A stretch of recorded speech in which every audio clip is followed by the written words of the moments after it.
मुश्किल है वो कब्जी मुश्किल है वो कब्जी कर सकते सर मुश्किल है वो कब्जी कर सकते सर कब्जी दिन कर सकते तो तकरीबन हमारा भी जिस हिसाब से हमें 1/3 का देना था, लेकिन हमने majority of the total members की तरफ से साइन करके लाए थे 16 मेंबर का। बाकी बाद में फिर नोटिस वगैरह हो जाएगा उस टाइम में इस तरह होगा।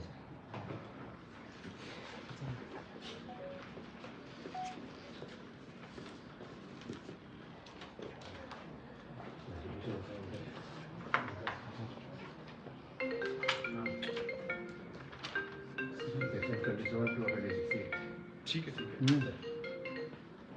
और इसके साथ साथ हमारे दो एग्जीक्यूटिव ऑफिस का रिजर्वेशन दिया जाए बाकी को ठीक है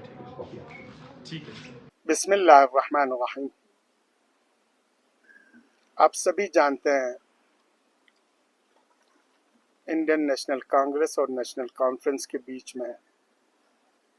कौंसल इलेक्शन से पहले प्री पोल अलायंस हुई और इस प्री पोल अलायंस में एक मेमोरेंडम ऑफ अंडरस्टैंडिंग साइन हुआ, जिसमें कांग्रेस के 4 मेंबर्स, एनसी के 4 मेंबर्स और इसके बाद काउंटर सिग्नेचर मरहूम कमर अली आखुन साहब एनसी की तरफ से और कांग्रेस की तरफ से मैंने साइन की है। और उस मेमोरेंडम ऑफ अंडरस्टैंडिंग में, उस एग्रीमेंट में ये है कि जो 5 साल का काउंसिल की जो टेन्यूअर है, ये 2.5 साल के रोटेशन के बेस पे चलेगी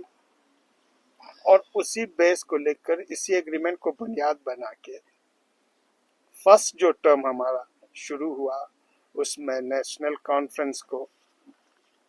चीफ एग्जीक्यूटिव काउंसलर और 2 एग्जीक्यूटिव काउंसलर और इंडियन नेशनल कांग्रेस को 2 एग्जीक्यूटिव काउंसलर दी गई और ये 2.5 साल तक इसी हिसाब से चलना था और ये 2.5 साल 18 अप्रैल 2026 को कंप्लीट हुआ। और इसी एग्रीमेंट और मेमोरेंडम ऑफ अंडरस्टैंडिंग के तहत हमने कांग्रेस की तरफ से एक लेटर दे दी कि फर्स्ट टर्म खत्म हो चुका है, सेकंड टर्म कांग्रेस की है और ये पावर ट्रांसफर्स किया जाए। उसमें थोड़ी बहुत एक दूसरे के साथ बातचीत हुआ, गुफ्तगू हुई और इन सारी गुफ्तगू और बातचीत का जो एंड रिजल्ट है वो ये है कि एनसी और कांग्रेस की जो कोलिशन है एज इट इज है। चूंकि हमारे ऑनरेबल सीसी साहब ने एज पर द एग्रीमेंट इनको रिजाइन दे के पावर ट्रांसफर्स करनी थी, वो अभी तक इन्होंने रिजाइन नहीं दे दी। तो फिर इसके बाद एनसी के हाई कमान और एनसी के डिस्ट्रिक्ट जो एग्जीक्यूटिव है और हमारे कांग्रेस के हिसाब से जो एग्जीक्यूटिव है, दोनों ने डिसाइड ये की, कई बार उन्हें अपील भी किया, उन्हें रिक्वेस्ट भी की कि स्मूथली इस पावर को ट्रांसफर्स किया जाए और आप रिजाइन देकर ट्रांसफर्स करें, लेकिन नहीं हुआ। फिर भी हम उम्मीद रखते हैं कि आने वाले दिनों में वो रिजाइन देकर इस पावर ट्रांसफॉर्मेशन में कोई ज्यादा ये नहीं करेंगे। लेकिन इन्हीं चीजों को लेकर कांग्रेस और एनसी ने डिसाइड किया है कि अपने कोलिशंस के जो मेंबर काउंसलर्स हैं उनको लेकर एग्जिस्टिंग जो हमारी काउंसिल है अगेंस्ट चेयरमैन और जो काउंसिल है उसके अगेंस्ट नो कॉन्फिडेंस मोशन लाया जाए।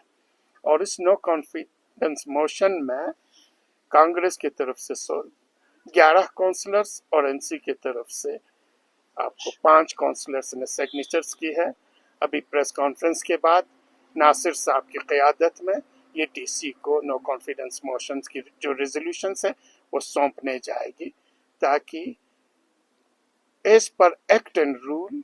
ये पावर ट्रांसफर्स हो जाए। और इसीलिए हम आपके पास मीडिया के जरिए लोगों को बताना चाहते हैं कि यहाँ पे किसी किस्म का कोई खदशा नहीं है, coalition as it is intact है। नेशनल कॉन्फ्रेंस और इंडियन नेशनल कांग्रेस न सिर्फ सिर्फ 20 के इलेक्शन के लिए और न सिर्फ 24 के इलेक्शन के लिए, आने वाले 28 के कौंसिल के इलेक्शन के लिए और 29 के पार्लियामेंट्री इलेक्शन के लिए और ओवरऑल करगिल के कॉज के लिए और लद्दाख के कॉज के लिए इस कोलिशंस को मजबूती के साथ फर्दर स्ट्रेंथन करके दोनों पार्टी से जो कुछ भी होगा इस इत्तेहाद और इत्तेफाक को बनाए रखने में अपना ताउन दे देंगे। और आज उसी हिसाब से इस ट्रांसफ़र ऑफ पावर को करने के लिए हमारे नासिर साहब की क़यादत में हमारे 16 काउंसलर्स डीसी साहब के पास जाके नो कॉन्फिडेंस मोशन रेजोल्यूशन पेश करेंगे।